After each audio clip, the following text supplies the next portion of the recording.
agus fáilte ais. An bhfuil is agus sé céird is buile an. An rotú riamh a géisteach le óram, agus han an Rithim chomór leat, nó han an ceol chomór leat, grotú gur de chos chur leis an Rithim, nó bula bosaí ana leis. Banan sé sin le buile agus le Rithim, agus a nniu Thomas golar goid Rithimí héana dhéana ag baint úsáid as cheoil-foghlaim. Nuair a chluiseann sibh té, Thomas sé gur gnéanana sibh bula bos a bháin, mar seo. Té. An dhéanam a ríiste? Híon, dó, té. Ítach.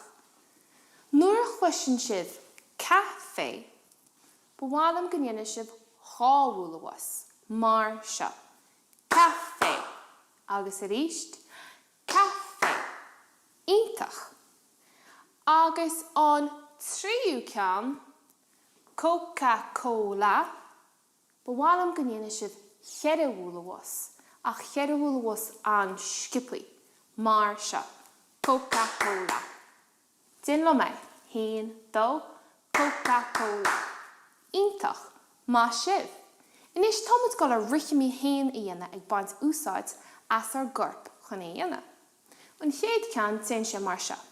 Chéad ru Thomas gur gnéanana sibh ná cafe a rá agus ru goid cosa úsáid, mar seo.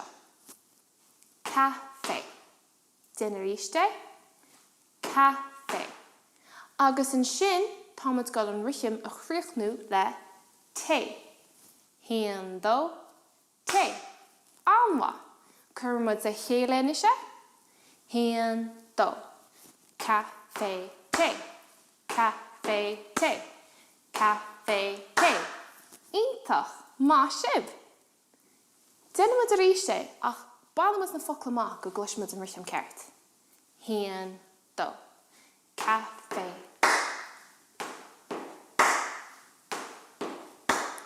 Ítach, má sibh. Nis cean rúnaí beag níos deachar an nuair seo. Nuair a chluiseann sibh cafe, búil do dhúlan neas agus do dhúlan clé, mar seo. Cafe. I ríist? Cafe. Ítach. Agus an darna bhuile, Coca-Cola, mar seo.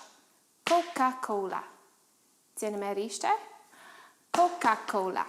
Ítach, an méid sin. Cafe, Coca-Cola. Anwa. Agus é críocha chur leis an Rithim, rá sé cafe, cafe le a chud cosa, agus an sin té. Cafe, té. Nis curmid ar fád le chéile é. Híon, dó. Cafe, Coca-Cola, cafe, té. Cafe, Coca-Cola, cafe, té. An nuair seo bálamas na foghlaimach agus cluisimid an Rithim ceart. Híon, dó.